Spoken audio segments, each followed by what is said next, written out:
Good afternoon, everyone. This is Mitchell back here on my YouTube channel. It's good to see you guys again. It has been a very good NCAA tournaments.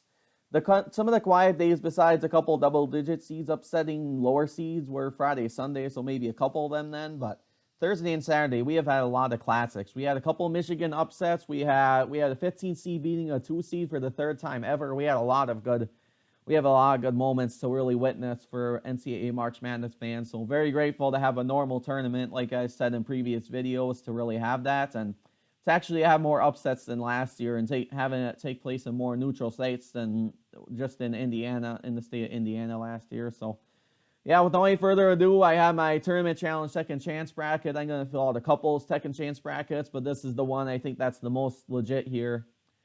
Tomorrow, our first game of the Sweet 16 round is Gonzaga and Arkansas. I think Drew Timme and Gonzaga, and I think they have a little bit more perimeter than the runner-up year last year. I think they're going to have a little bit more over Arkansas, as much as I want to see Arkansas win. I think they're just going to have a bit more to not necessarily upset, but they would beat Arkansas to advance to the second Elite Eight in a row.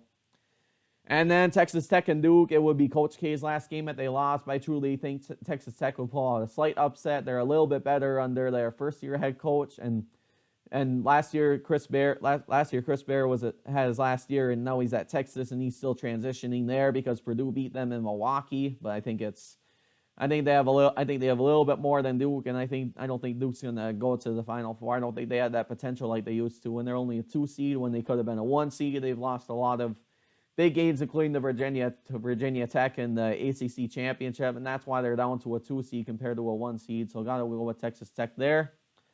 North Carolina and UCLA, I gotta go with UCLA, and if their point guard's not playing, I think North Carolina will advance to another Elite Eight, just as they have done in the past. So that one's going to be a good one no matter what. But if UCLA has their point guard back, I think they're going to have enough to beat North Carolina. But that's a very underrated matchup for an 8 versus 4 game. So, yep. And then we have Purdue, who won pretty handily. They beat Texas by double digits on Sunday night. So I think they're a tad bit better. I think they're a little bit better than the Carson Edwards team when he had a really big game against Virginia in 2019. I think they are showing up a little bit more as they're in the NCAA tournament, and they did not get upset to North Texas like they did in 2017.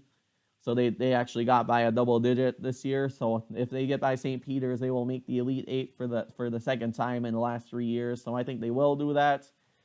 I would love to see St. Peter's keep it going, even though it's against the Big Ten team. But I think their run's going to end eventually sometime, and this will still be the year where we don't have a 15 seed advancing to Elite Eight. So it would be the third 15 seed that would advance to the Sweet 16. I don't think they necessarily have enough to beat Purdue for kind of their part streak in the tournaments that's currently happening.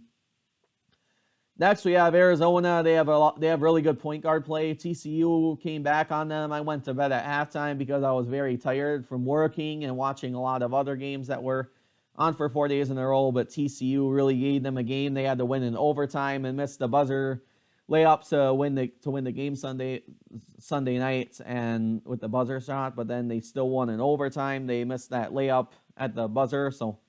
But they still won, and they came back against a very tough TCU team. I had TCU in one of my screw-around brackets just to know that I would have an extra chance, but it didn't happen, and TCU had a very good run as a 9th seed to win that first game. But Arizona got by that one, and I think they would get by Houston. As much as I want to see Houston win, I think Arizona has a little bit more than them, and Houston is kind of down after being a 2nd or 3rd seed that made the semifinal last season. So Houston will be eliminated to them. Next, we have Michigan, who is number 11th. Eli Brooks has gotten it going a lot for them. He's been one of their best players, and so has Hunter Dickinson. And they came back from 15 down to beat the Colorado State Buffaloes last week, and then they also beat the Volunteers of Tennessee, coming back from 8 down in the mid-second half to win. The only down part is that Devontae Jones has been out for a long time since against Colorado. Devontae Jones has been out for quite a while for the tournament, so that's been affecting them. But the fact they made the Sweet 16, Michigan has really stayed alive a lot, and they have a rematch against Colin Gillespie and Villanova. They're going to stay in it, but I don't think it's going to be as much of a blowout as the 2018 rematch was, and I think it's going to be very good to watch. It's going to be an underrated Thursday night matchup, but Villanova has a bit more. I think Villanova has a bit more experience. Head coach Jay Wright will get to yet another Elite Eight for the first time since 2018, and we will take Villanova to pull outs right on the edge for this big game they got against Michigan. So Michigan will be out, but I will be celebrating big time if we beat Villanova. Next, we have Kansas under Bill Self. They are looking to make their second Final Four appearance these last 6 years. So I think they will do it. They will beat Providence, who's kind of down. Never know, but I think Kansas has a little bit more than Providence. And then next we have Iowa State against Miami. Jim Larinaga made another Sweet 16 in this last decade. He's made a couple Sweet 16s, and I think that they're very proud that they got there. They beat an Auburn team that really struggled in the SEC tournaments, and they lost on Saturday, and they lost to a team that didn't even make the tournament, Texas A&M, and they could have. And I think Auburn got really bad. I think Auburn really couldn't get by Miami. They were kind of my dark horse to make the Sweet 16, and I didn't pick them, but I think it was very correct. So they made the Sweet 16, but Iowa State's more their play, and they upset Wisconsin in Milwaukee, which was a practical home game for them.